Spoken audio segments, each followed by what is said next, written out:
이제 2003년도도 한 달 남았습니다. 이제 우리는 2024년을 준비해야 합니다. 해가 바뀔 때마다 여러 가지 변화들이 있습니다. 교통 법규가 바뀌기도 하고 여러 가지 사회 제도들과 법들이 바뀌게 됩니다. 이러한 변화들은 소소할지라도 우리 생활에 직접적인 영향을 미칩니다. 이러한 변화들에 우리는 적응해야 합니다. 얼마 전에 차가 우회전할 때 어떻게 해야 하는지 법이 바뀐 적이 있습니다. 횡단보도에 사람이 있으면 차가 멈춰야 합니다. 발을 한 발짝이라도 딛고 있으면 차는 멈춰야 합니다. 그렇지 않으면 벌칙금을 물 수가 있습니다.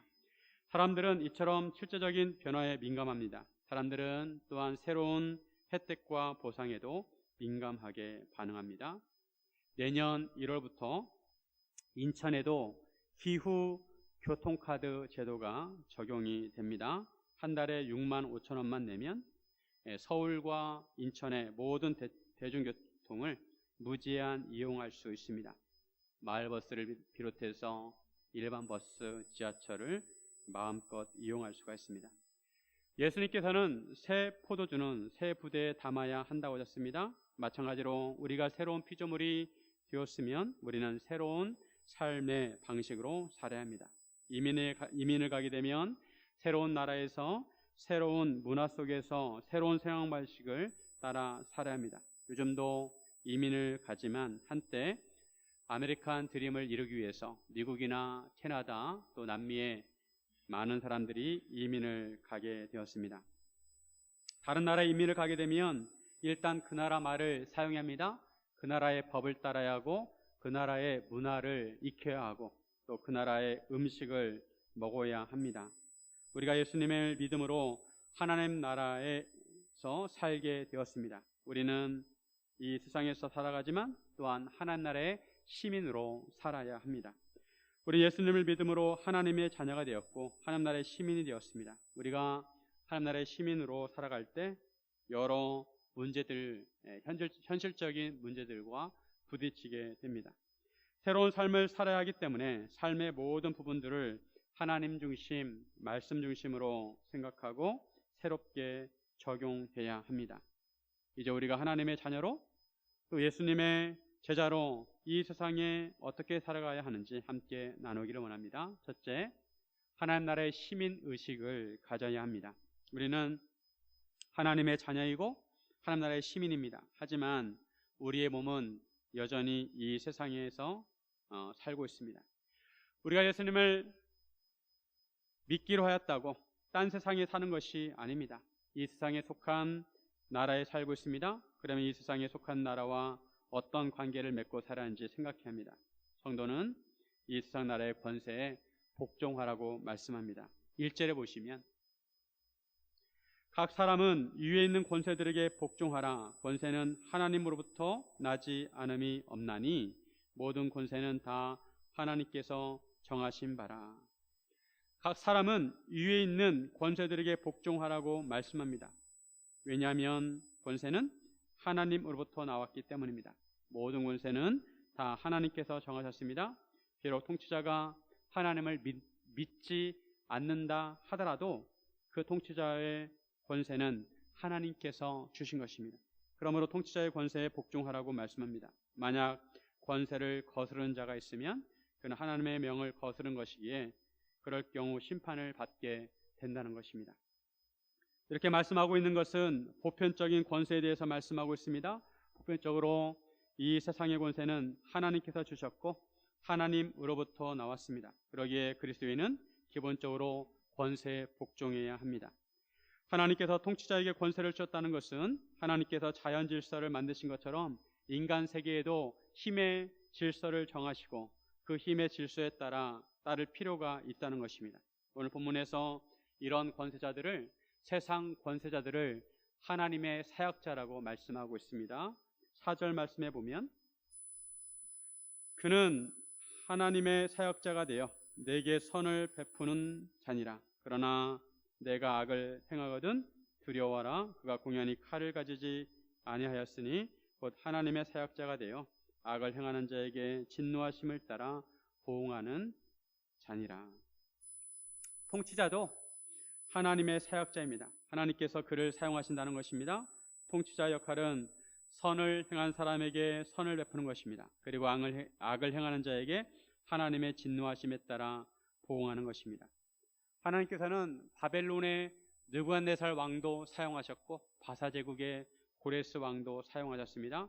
마찬가지로 오늘날도 모든 권세는 하나님으로부터 나왔고 하나님께서 주셨고, 이런 면에서 통치자는 하나님의 사역자라고 할 수 있습니다. 그러기에 그리스도인은 기본적으로 통치자에게 복종해야 하고 선을 행해야 합니다. 만약 악을 행할 경우 통치자가 칼을 가지고 통치하게 될 것입니다. 이 세상의 권세는 궁극적으로 하나님으로부터 나왔습니다. 그러기에 궁극적인 권세에 복종해야 합니다. 이렇게 말하면 불편한 마음을 가질 수도 있습니다. 왜냐하면 이 세상의 통치자는 의로운 통치자만 있는 것이 아니라 악한 통치자도 있기 때문입니다. 만약 통치자가 쿠데타를 일으킨 독재자라면 어떻게 해야 할까요? 바울이 로마서를 쓴 시대도 기독교에 대해서 그렇게 호의적이지 않았습니다. 로마 제국 안에서 기독교가 주후 313년에 공인받기 이전까지 많은 박해와 핍박을 받았습니다. 그 유명한 네로 황제 때 바울이 사역을 하였습니다. 이런 경우 그리스도인은 어떻게 대처해야 할까요? 예수님은 이렇게 말씀하셨습니다. 마태복음 22장 21절을 보시면 이르되 가이사의 것이니이다. 이에 이르시되 그런즉 가이사의 것은 가이사에게 하나님의 것은 하나님께 바치라 하시니. 바리새인들이 예수님을 시험하려고 가이사에게 세금을 바치는 것이 옳은지 물었습니다. 당시 이스라엘은 로마의 지배를 받고 있었기 때문에 이스라엘 백성의 입장에서 보면 로마를 달가워하지 않았습니다. 로마에 대한 감정이 좋지 않았습니다. 만약에 가이사에게 세금을 바치라고 하면 일반 백성들에게 반감을 살 것입니다. 그렇다고 세금을 바치지 말라고 하면 그것은 로마에 대한 반역 행위에 해당이 됩니다. 이때 예수님께서 데나리온 하나를 부이라고 하시면서 거기에 누구의 글이 쓰여 있느냐 물으시고 가이사의 것은 가이사에게, 하나님의 것은 하나님에게 바치라고 하셨습니다. 존 스토트 목사님은 교회와 국가의 관계를 이렇게 정리하였습니다. 국가가 교회를 지배하는 경우, 그리고 교회가 국가를 지배하는 신정주의, 국가가 교회에 특권을 주고 교회가 국가에 순응하는 경우, 그리고 교회와 국가가 각각 하나님으로부터 받은 고유의 책임이 있다는 것을 인정하고 서로 협력하는 관계입니다. 존 스토트 목사님은 마지막 관계가 옳다고 보았습니다. 하나님께서 국가에 통치의 칼을 주셨고 교회에는 말씀의 영적인 칼을 주셨다는 것입니다. 이러한 교회와 국가의 관계를 이해할 때 그리스도인은 기본적으로 국가의 권세에 복종해야 한다는 것입니다. 요셉은 애굽의 바로가 하나님을 믿지 않았지만 애굽의 총리가 되어서 바로를 섬겼습니다. 선지자 예레미야도 바벨론의 느부갓네살이 하나님을 알지 못했지만 남유다 백성들에게 느부갓네살 왕에게 항복하라고 하였습니다. 하나님께서 세우신 일반 국가의 왕들의 권세에 복종하라는 것입니다. 반면에 세상 권력자의 말에 복종하지 않는 경우도 있습니다. 바로가 히브리인이 아기를 낳아서 사내 아기를 낳으면 산파들에게 명령하기를 그 아기를 죽이라고 했습니다. 하지만 산파들은 하나님을 경외하여서 아기를 죽이지 않았습니다. 그리고 다니엘의 세 친구들 사드락, 메삭, 아벳느고는 금심상에 절하라고 했을 때 절하지 않았습니다. 다니엘도 왕의 신이나 사람에게 구하지 못하게 하였지만, 그런 법을 만들었지만 평소에 하던 대로 하나님께 기도를 드렸습니다. 이것을 우리는 어떻게 이해할까요? 우리는 기본적으로 세상 권세에 복종을 해야 합니다. 조세를 바치는 것도 이에 해당이 됩니다. 세금을 내는 것은 국가를 위한 것입니다. 우리나라 국민이라면 4대 의무가 있습니다. 그 중에 하나가 납세의 의무입니다. 조세를 바쳐야 통치자가 국가를 운영할 수가 있습니다. 그러므로 모든 자에게 줄 것을 주되 조세를 받을 자에게는 조세를 바치고 관세를 받을 자에게는 관세를 바치고 두려워할 자를 두려워하고 존경할 자를 존경하라고 합니다. 그리스도는 기본적으로 권세자에게 복종해야 합니다. 궁극적으로 권세가 하나님으로부터 왔기 때문에 궁극적인 권세에 따르라는 것입니다. 하지만 복종에 한계가 있습니다. 그리스도인은 권세자에게 복종을 해야 하지만 궁극적으로 하나님께 복종을 하는 것입니다. 그래서 세상 권세자들에게 복종을 하되 복종의 한계를 정의합니다. 즉 교회가 분별력을 가져야 합니다. 정부가 기독교인으로 하여금 성경에 위배되는 것을 요구하는 선까지 순종의 경계선을 삼아야 합니다. 즉 국가가 기독교인으로 하여금 예배를 드리지 못하게 하거나 하나님을 믿지 못하게 하거나 성경 말씀대로 살지 못하게 하고 거스르게 한다면 그때는 저항을 해야 한다는 것입니다. 히틀러 같은 통치자가 나타나서 기독교의 진리를 왜곡한다면 저항을 해야 합니다. 일제 강점기처럼 성도들에게 신사참배를 강화하면 저항해야 합니다. 오늘날에도 마찬가지입니다. 우리는 기본적으로 국가의 질서에 따라야 합니다. 하지만 만약 국가가 성도들로 하여금 하나님을 온전히 섬기지 못하게 한다거나 하나님 말씀에 거스르는 법을 만들 때 성도들은 평화적으로 저항할 필요가 있습니다. 그리스도인은 권세에 복종하되 분별력을 가지고 복종해야 합니다. 복종의 한계를 정해서 하나님의 가치관과 성경 말씀에 위배되지 않는 선에서 복종해야 합니다. 이러면 성도들은 시민의식이 있어야 합니다. 하나님 나라의 시민으로서 의식이 있어야 합니다. 정부가 하라는 대로 무조건 따라서는 안 되고 어떤 것이 하나님의 말씀에 부합하고 어떤 것이 위배되는지 판단할 수 있어야 합니다. 우리나라는 민주주의 국가입니다. 국민들이 투표를 해서 나라를 통치하는 대통령을 선출하고 국가의 법을 만드는 국회의원들을 뽑습니다. 즉 국민들이 나라를 만들어 간다는 것입니다. 세상이 갈수록 세속화되어서 동성결혼을 허용하고 동성애법을 합법화하는 법을 만들고 있습니다. 이런 법은 성경에 옳지 않는 법입니다. 이런 법이 만들어지면 우리의 자녀들과 다음 세대들은 잘못된 것을 진리로 믿는 것입니다. 이런 법은 성경에 맞지 않는 법입니다. 이런 경우 성도들은 그런 법을 만들지 못하도록 목소리를 내야 하고 서명에 동참해야 하고 성경 말씀에 맞는 법이 만들어지도록 해야 합니다. 우리나라는 자유민주주의 국가입니다. 중요한 사안들은 투표로 결정합니다. 표를 많이 받는 대로 결정이 됩니다. 그런데 한 가지 맹점은 표를 많이 얻는다고 그것이 진리가 아니라는 것입니다. 때로는 진리와 반대되는 것이 표를 얻을 때도 있습니다. 이런 경우 성도들은 성경 말씀대로 국가가 세워지도록 법이 만들어지도록 기도하고 행동해야 합니다. 하나님께서 바라시는 것은 궁극적으로 하나님의 뜻이 이루어지는 것입니다. 하늘에서 하나님의 뜻이 이루어진 것처럼 이 땅에서도 하나님의 뜻이 이루어지기를 바라고 계시는 것입니다. 사랑하는 성도 여러분, 하나님 나라의 시민의식을 가지시기를 주님의 이름으로 축원드립니다. 둘째, 사랑의 빚을 갚아야 합니다. 사랑은 그리스도인이 실천해야 할 가장 기본적인 덕목입니다. 지난 주일에도 우리는 예수님처럼 사랑해야 된다는 말씀을 함께 나누었습니다. 사랑은 아무리 강조해도 지나치지 않습니다. 우리는 항상 사랑을 실천해야 합니다. 8절 말씀을 보시면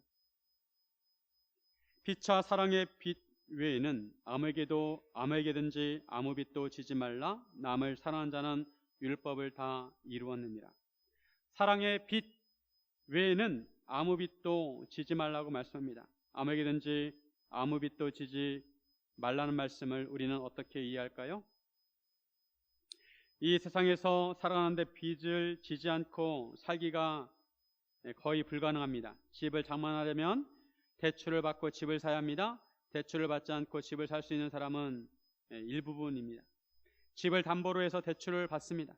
그리고 신용카드를 사용합니다. 신용카드는 그 사람의 신용을 믿고 먼저 돈을 사용하고 나중에 갚으라는 것입니다. 그런데 신용카드를 쓰는 것도 빚을 지는 것입니다. 우리가 이 세상에서 살아갈 때 빚을 지지 않고 살기는 쉽지 않습니다. 심지어 교회에서 예배당을 지을 때도 대출을 받습니다. 이런 질 속에서 우리는 빚에 대하여 어떻게 생각해야 할까요? 빚을 지고 싶어서 지는 사람은 없을 것입니다. 상황이 어려우니까 빚을 지는 것입니다. 구약에 보면 옷을 빌려주거나 땅을 빌려줄 때 어떻게 하는지에 대한 말씀이 나옵니다.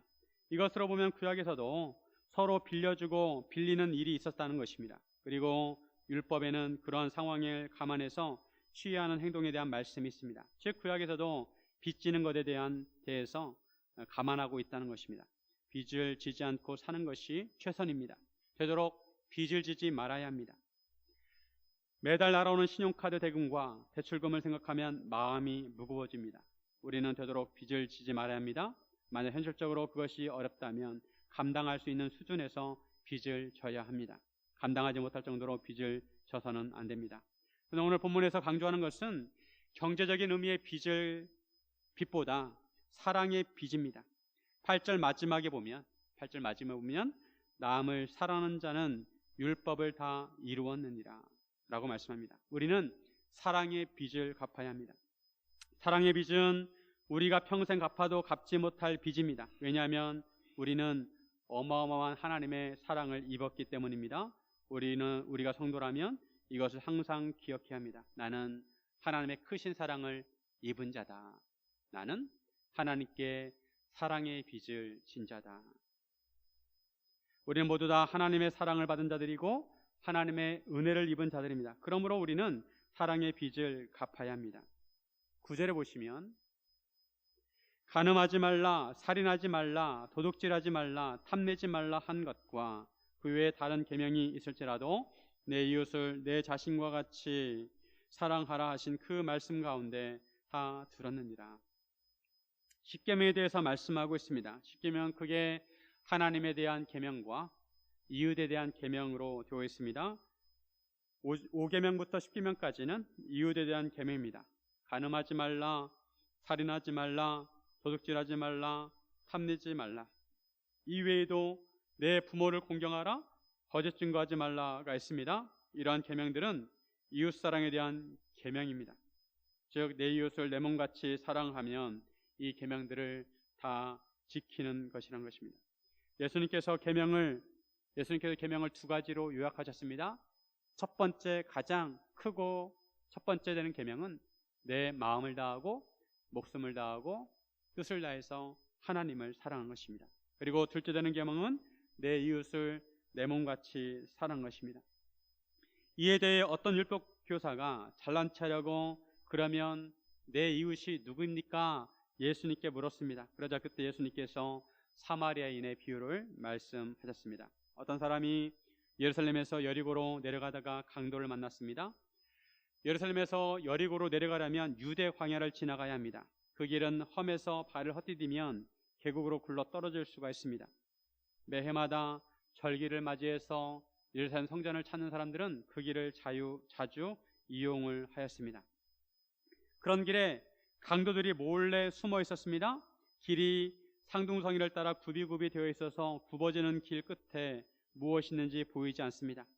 강도들이 몰래 숨어 있다가 무리의 수가 자기들보다 많으면 건들지 않습니다. 그런데 자기들보다 수가 작으면 강도로 돌변을 합니다. 안타깝게도 이 사람은 혼자 그 길을 내려가다가 강도를 만났습니다. 강도들이 그 사람의 돈도 빼앗고 옷도 빼앗고 모든 물건을 빼앗고 또한 두들겨 패서 거의 반 죽게 되었습니다. 그런데 마침 한 제사장이 그 길을 내려가다가 그 사람을 보았습니다. 그런데 그 사람을 도와주지 않고 멀리 피해서 갔습니다. 그 다음에 한 레위인도 그 길을 지나갔는데 레위인도 피해서 지나갔습니다. 그런데 어떤 사마리아 사람이 지나가다가 그 사람을 발견하고 불쌍히 여깁니다. 가까이 가서 기름과 포도주로 그 사람의 상처에 붓고 싸매줍니다. 그 사람을 자기 나귀에 실어서 주막으로 데리고 가서 돌봐줍니다. 그 이튿날 주막 주인에게 2데나리온을 주면서 그 사람을 돌봐달라고 부탁을 합니다. 그리고 모자라면 나중에 돌아올 때 갚겠다고 하였습니다.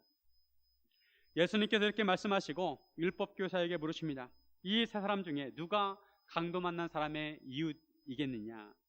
이때 율법교사가 대답을 합니다. 누가복음 10장 37절. 이르되 자비를 베푼 자 니이다. 예수께서 이르시되 가서 너도 이와 같이 하라 하시니라. 자비를 베푼 자가 강도 만난 자의 이웃이라는 것입니다. 이 비유를 보고 여러 가지 생각을 할 수가 있습니다. 강도 만난 사람이 여리고로 내려가는 것을 보면 그 사람도 레위인이나 제사장일 가능성이 있습니다. 왜냐하면 여리고에는 제사장과 레위인들이 살고 있었기 때문입니다. 제사장들과 레위 사람들은 왜 피해갔을까? 만약 그 사람이 죽었을 경우 그 사람을 만지면 자신들이 부정하게 될 수 있기 때문에 그렇습니다. 그런데 하나님의 율법을 중요시하는 유대인들 입장에서 생각하면 가장 이웃을 사랑해야 하는 사람은 바로 하나님의 율법을 암송하는 제사장과 레위 사람들입니다. 반면에 사마리아 사람은 유대인들이 경멸하는 종족이고 상대하지 않는 사람들입니다. 그런데 사마리아 사람이 강도 맞는 자에게 자비를 베풀어 주었습니다. 자비를 베풀었다는 것은 사랑을 베풀었다는 것입니다. 이웃사랑은 다른 것이 아니라 도움이 필요한 사람들에게 자비를 베푸는 것입니다. 이 사마리아 사람이 제사장과 레위인과 다른 점은 강도 만난 자를 불쌍히 여겼다는 것입니다. 불쌍히 여기는 마음이 있어야 사랑할 수가 있습니다.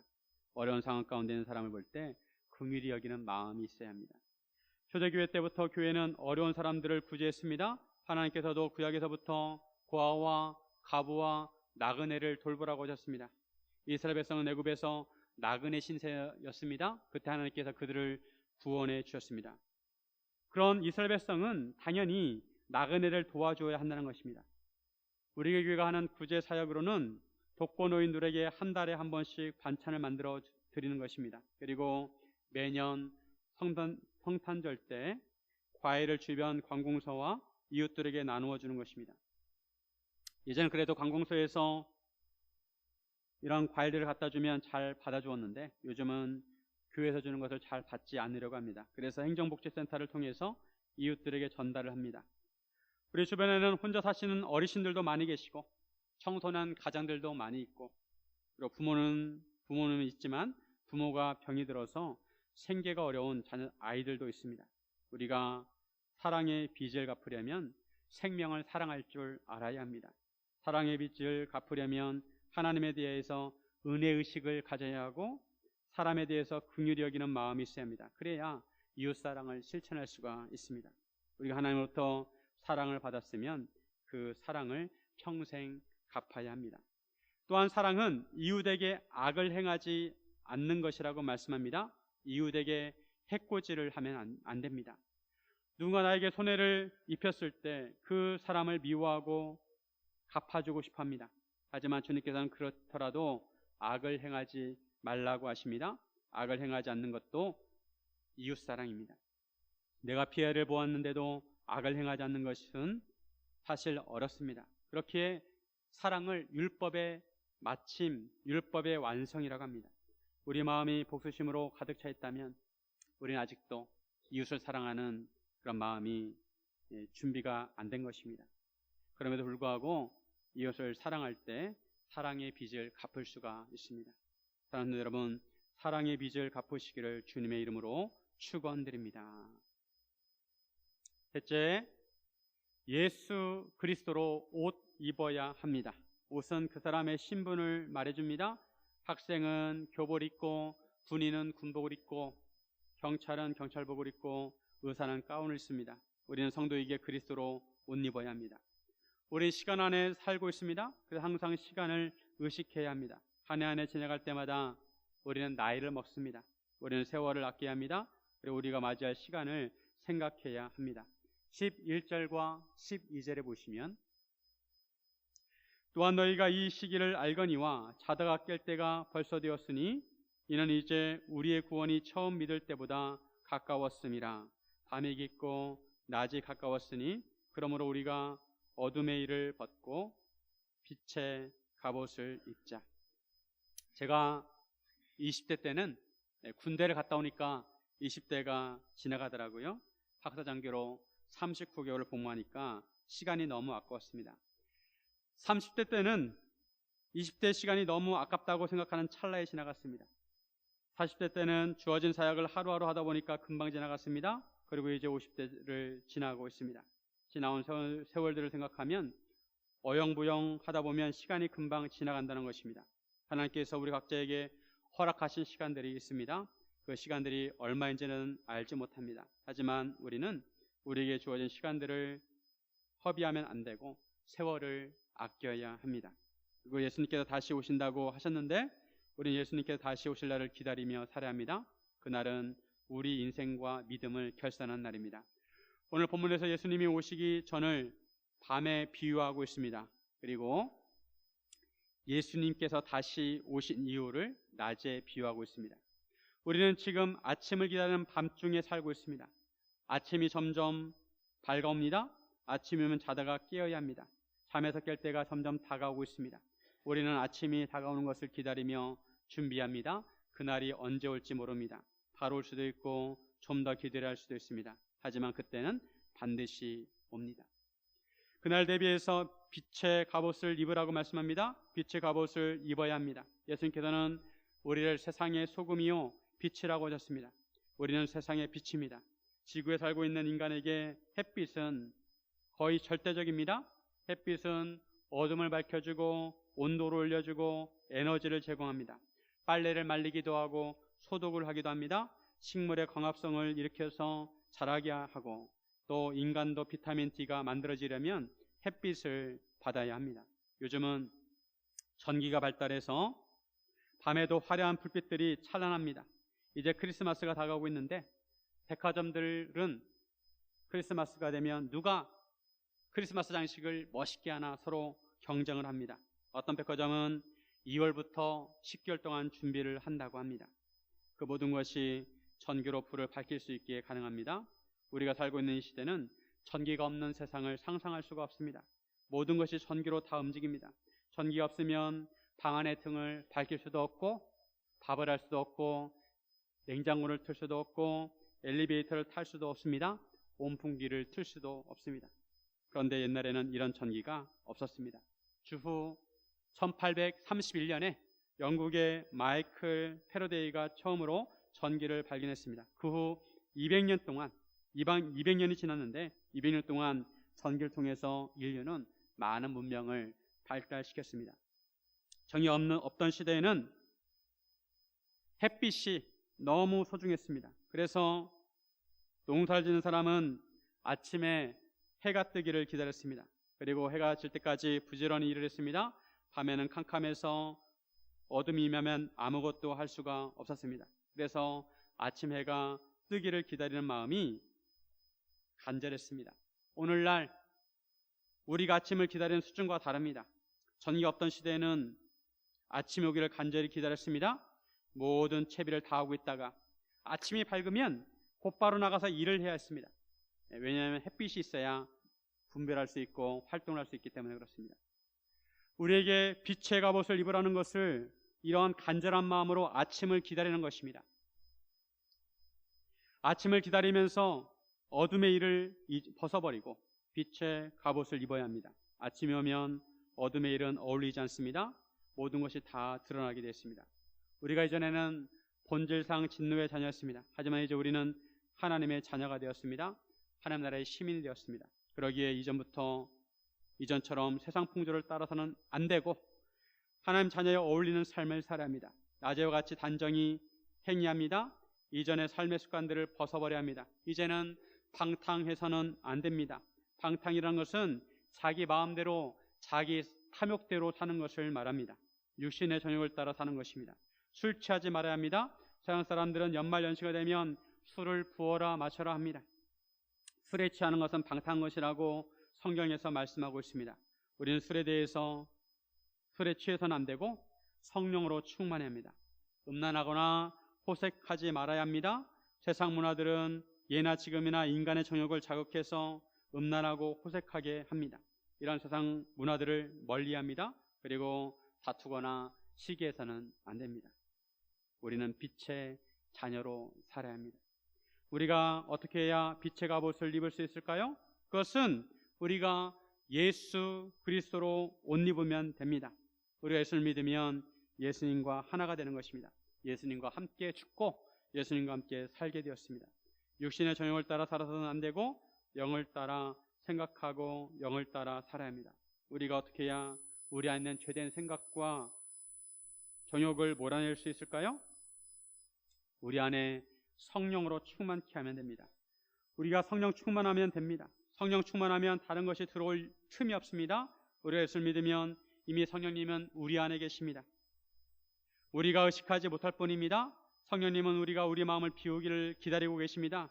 우리가 우리 마음을 비우면 성령님께서 우리 마음에 충만하시고 영의 생각을 하게 하시고 영을 따라 살게 하십니다. 빛의 갑옷을 입으라는 것은 예수님 앞에 섰을 때 부끄러움이 없어야 한다는 것입니다. 이제 우리가 예수님 다시 오실 때 흰 옷을 입어야 천국에 들어갈 수가 있습니다. 하나님의 자녀다워야 하고 예수님의 제자다워야 합니다.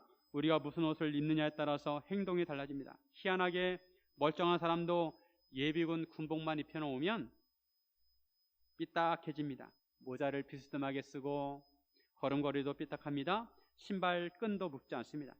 그러다가 다시 그 사람이 양복을 입거나 정장을 입으면 걸음걸이부터 달라집니다. 무슨 옷을 입느냐? 우리는 빛의 옷을 입어야 합니다. 나는 빛의 갑옷을 입은 사람이라고 항상 생각하고 그렇게 살아야 합니다. 여러분은 이 세상을 어떻게 느끼십니까? 사람마다 다르겠지만 이 세상은 복음과 예수님에 대해서 차가운 세상입니다. 예수님도 이것을 아셨습니다. 세상이 예수님을 미워한다고 하셨습니다. 그러니 예수님을 따르는 우리들에게도 세상이 미워할 거라고 하셨습니다. 지난주에 제가 경찰서에서 한 통의 전화를 받았습니다.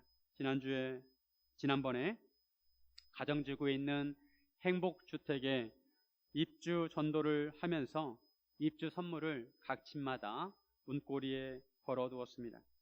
이에 대해서 민원이 들어간 것 같습니다. 경찰이 하는 말이 그렇게 하는 것은 허락 없이 들어가서 하는 거니까 법에 걸리는 것이고 처벌을 받는 것이라고 했습니다. 분위기로 보면 계속 그렇게 하면 처벌을 하겠다는 식으로 말을 하였습니다. 말한 뉘앙스가 약간 고압적이었습니다.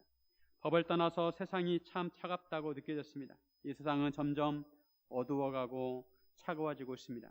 새벽이 다가올 때가 가장 어둡습니다. 어둡고 차가운 세상을 녹일 수 있는 방법은 두 가지입니다. 하나는 사랑이고 또 하나는 빛입니다. 사랑으로 녹이고 빛으로 어둠을 몰아내야 합니다. 사랑은 죽음같이 강합니다. 이 세상에서 가장 강한 사랑은 하나님의 사랑입니다. 그리고 빛이 비치면 어둠은 물러갈 수밖에 없습니다. 어두울수록 빛은 더 밝게 빛나게 되었습니다. 어둠을 밝힐 때 꼭 큰 불이 아니어도 됩니다. 우리가 작은 불을 밝히면 빛이 있다는 것을 보여주고 위치와 방향을 알려줍니다. 작은 등대가 망망대해 어두운 바다를 밝혀줍니다. 우리는 이미 세상의 빛입니다. 우리는 세상의 빛으로 살아야 합니다. 우리가 다 밝히지 않아도 됩니다. 때가 되면 예수님께서 모든 어둠을 몰아내시고 이 세상에 그 어떤 빛보다도 강한 빛을 비추실 것입니다. 요한계시록 21장 23절에 보면 같이 한번 읽겠습니다. 시작. 그 성은 해나 달의 비침이 쓸데없으니 이는 하나님의 영광이 비치고 어린 양이 그 등불이 되심이라.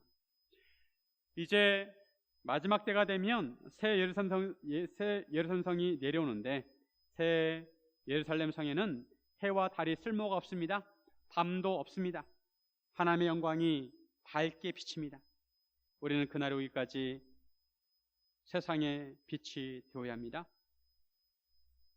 세상의 어두움을 우리의 빛으로 밝혀야 합니다. 사랑하는 여러분, 세상의 빛으로 사시기를 주님의 이름으로 축원드립니다. 함께 기도하겠습니다.